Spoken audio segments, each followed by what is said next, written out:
Assalamualaikum warahmatullahi wabarakatuh. Perkenalkan, nama saya Ridho Yusuf Fitra. Saya adalah mahasiswa Universitas Pelita Bangsa. Saya dari program studi Teknik Informatika. Saya di sini akan menjelaskan OSI layer. Apa itu OSI layer? Sesuai namanya, OSI layer berarti merupakan lapisan-lapisan OSI. Karena memang model referensi OSI ini diciptakan berlapis-lapis. Lapisan-lapisan pada OSI layer ini dibuat dengan tujuan agar setiap paket data dalam sebuah jaringan bisa melewati layer tersebut sebelum pada akhirnya bisa saling terkoneksi. Lapisan inilah yang nantinya harus dilewati oleh paket data. Proses transmisi lewat OSI layer ini akan terjadi setiap kali paket data akan ditransmisikan, baik itu transmisi paket data dari server serta transmisi paket data menuju klien. Jadi, apabila bisa dilihat secara kasat mata, OSI layer terdapat di dalam komputer server dan juga komputer klien. Model OSI menerapkan konsep yang dikenal dengan enkapsulasi. Enkapsulasi adalah metode membungkus data dari satu lapisan model OSI dalam struktur data baru, sehingga setiap lapisan model OSI hanya akan melihat dan berurusan dengan informasi yang dibutuhkan untuk dengan benar menangani dan memberikan data pada jaringan komputer. Lalu, bagaimana cara kerja OSI layer itu? Cara kerja OSI layer itu hampir mirip dengan mengirim surat lewat kantor pos. Jadi, yang pertama, kita harus menulis surat terlebih dahulu. Kemudian, masukin suratnya ke dalam amplop. Lalu selanjutnya, terus kita harus nulis informasi tentang pengirim, terus dan penerima amplop biar surat bisa sampai ke tujuan kan. Yang keempat, tempel perangko. Yang kelima, kita kirim surat tersebut ke kantor pos. Intinya, cara kerja OSI itu harus melalui beberapa langkah dalam urutan tertentu, seperti saat kita mengirim surat. Hal ini diterapkan untuk dua PC agar bisa berkomunikasi satu sama lain. Ketika sebuah perangkat ingin mengirim sebuah informasi ke perangkat lain, datanya harus berpindah dari lapisan atas ke bawah, dan ketika perangkat menerima informasi, ia harus bergerak dari bawah ke atas untuk mendekapsulasi. Contoh gambar itu seperti slide yang saya tampilkan di atas ini. Untuk client side, berarti kita sebagai pengirim, karena dari atas ke bawah. Untuk server side, itu kita untuk menerima. Oke, sekarang saya akan menjelaskan dari urutan yang paling atas dulu ya, yaitu application layer. Application layer atau layer ketujuh dari OSI ini adalah lapisan yang berinteraksi langsung dengan data dari pengguna. Lapisan ini menyediakan layanan-layanan untuk prosedur-prosedur aplikasi, seperti electronic mail atau transfer file yang berada di luar model OSI.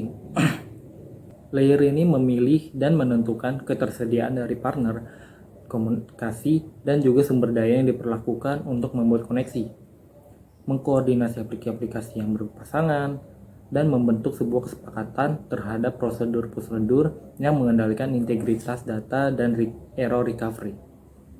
Lalu apa aja sih yang ada di lapisan ini? Di lapisan ketujuh ini, itu kita akan menemukan HTTP atau Hypertext Transfer Protocol. Lalu ada FTP atau File Transfer Protocol. Lalu ada NFS, yaitu Network File System. Lalu ada DNS, Domain Name System. Lalu ada POP3, Post Office Protocol. Lalu ada MIME atau Multi-Port Internet Mail Extension. Lalu ada SMB, Server Message Block.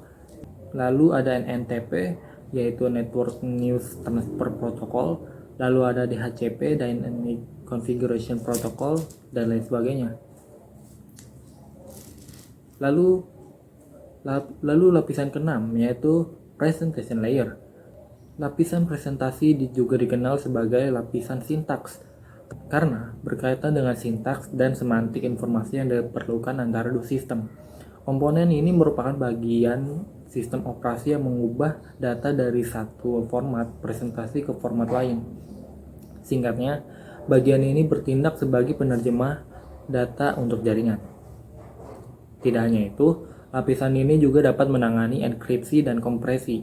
Enkripsi dibutuhkan untuk menjaga privasi dengan mengubah informasi yang dikirim dalam bentuk lain dan mengirimkan pesan yang dihasilkan melalui jaringan. Sedangkan kompresi adalah proses mengkompresi data atau mengurangi jumlah bit yang akan dikirim. Kompresi data sangat penting dalam multimedia seperti teks, audio, dan video. Apa aja yang ada di lapisan ini? Ada telnet. Telnet itu protokol yang digunakan untuk akses remote masuk ke suatu host. Data berjalan secara line text. Lalu ada SMTP, Simple Mail Transfer Protocol, dan ada SNMP, yaitu Simple Network Management Protocol. Lalu masuk ke lapisan 5, yaitu Session Layer. Lapisan sesi ini memiliki dua tugas, yaitu yang pertama, lapisan ini bertindak sebagai mengontrol dialog yang membuat dialog antara dua proses dapat berupa half duplex dan full duplex.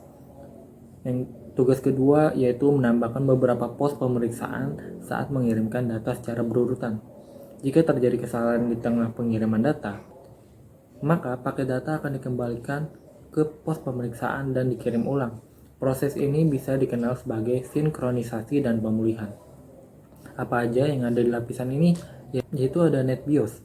NetBIOS itu berfungsi sebagai penyiaran pesan. Maksudnya memungkinkan user mengirim pesan tunggal secara serempak ke komputer lain yang terkoneksi. Lalu ada NetBUI atau NetBIOS Extended User Interface. Fungsi sama kayak NetBIOS, hanya sedikit dikembangkan lagi dengan menambahkan fungsi yang memungkinkan bekerja dengan beragam perangkat keras dan perangkat lunak. Lalu ada ADSP, Apple Talk Data Stream Protocol. Lalu ada SPDU atau Session Protocol Data Unit. Masuk ke lapisan selanjutnya yaitu Transport Layer. Layer keempat dari OSI yang bertugas memastikan bahwa pesan dikirim sesuai urutan pengirimannya dan tidak ada duplikasi data. Dengan kata lain, tanggung jawab utama dari lapisan transport adalah mentransfer data sepenuhnya. Lapisan ini menerima data dari lapisan atas dan mengubahnya menjadi unit lebih kecil yang dikenal sebagai segmen. Lapisan ini disebut sebagai lapisan ujung ke ujung karena menyediakan koneksi titik ke titik antara sumber dan tujuan untuk mengirimkan data dengan andal. Dua protokol yang digunakan di lapisan ini adalah protokol kontrol transmisi dan protokol datagram pengguna. Protokol kontrol transmisi atau TCP adalah protokol yang menyediakan layanan penuh lapisan transport untuk aplikasi. Sedangkan protokol datagram pengguna atau UDP adalah protokol connectionless dan process to process yang hanya menambahkan alamat port, checksum error control, dan panjang informasi data pada layer di atasnya. Lanjut ke layer yang ketiga yaitu network layer. Layer ini adalah layer yang dimana routing diimplementasikan, mengaktifkan koneksi-koneksi, dan pemilihan jalur antara dua sistem akhir. Lapisan jaringan yang bertanggung jawab untuk menerima bingkai dari lapisan data link, kemudian mengirimkannya ke tujuan yang dituju berdasarkan alamat yang terdapat dalam bingkai. Lapisan jaringan dapat menemukan tujuan dengan menggunakan alamat logis seperti IP atau Internet Protocol. Karena router adalah komponen penting dalam lapisan ini yang berguna untuk merutekan informasi secara harfiah kemana ia perlu pergi dan mengantar jaringan ke node tujuan. Apa yang ada di lapisan ini? Yang pertama ada IP atau Internet Protocol. Yang kedua ada ARP atau Address Resolution Protocol. Lalu ada RARP atau Reverse Address Resolution Protocol. Lalu ada ICMP yaitu Internet Control Message Protocol, dan ada IGMP atau Internet Group Message Protocol. Lanjut ke lapisan 2 ada Data Link Layer. Layer 2 dari model referensi OSI. Ia memastikan transmisi data yang bisa dipercaya melalui sebuah link fisikal, terutama berkaitan dengan pengalamatan fisikal, disiplin line, topologi network, pemberitahuan error, pengiriman frame yang berurutan, dan flow control. Lapisan data link mencakup dua sub-lapisan, yaitu Logical Link Control Layer dan Media Access Control Layer. Logical Link Control Layer ini yang bertanggung jawab untuk mentransfer paket ke lapisan jaringan penerima, mengidentifikasi alamat protokol lapisan jaringan dari header, dan menyediakan kontrol aliran. Lalu Media Access Control Layer itu lapisan penghubung antara lapisan logical link control dan lapisan fisik jaringan. Lapisan ini digunakan untuk mentransfer paket melalui jaringan. Apa yang ada di layer kedua ini?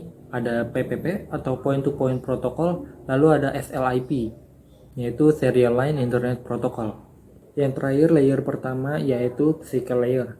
Physical layer atau disebut juga lapisan fisik adalah lapisan pertama atau paling bawah dari OSI. Lapisan ini bertanggung jawab untuk mengubah frame-frame data dari data link atau layer 2 menjadi sinyal-sinyal listrik. Protokol-protokol dan standar-standar layer physical mendefinisikan lapisan ini berkaitan dengan transmisi bit data mentah tidak terstruktur secara elektrik atau optik ke seluruh jaringan dari lapisan fisik perangkat pengirim ke lapisan fisik perangkat penerima. Transmisi ini dapat mencakup spesifikasi seperti voltase, tata letak pin, kabel, dan frekuensi radio. Lalu pada lapisan fisik, kita bisa menemukan sumber daya fisik seperti hub jaringan, kabel, repeater, adaptor, atau modem. Segitu saja penjelasan tentang OSI layer dari saya. Jika ada kesalahan kata atau pengucapan dari saya, mohon dimaafkan. Terima kasih telah menonton video ini sampai akhir. Wassalamualaikum warahmatullahi wabarakatuh.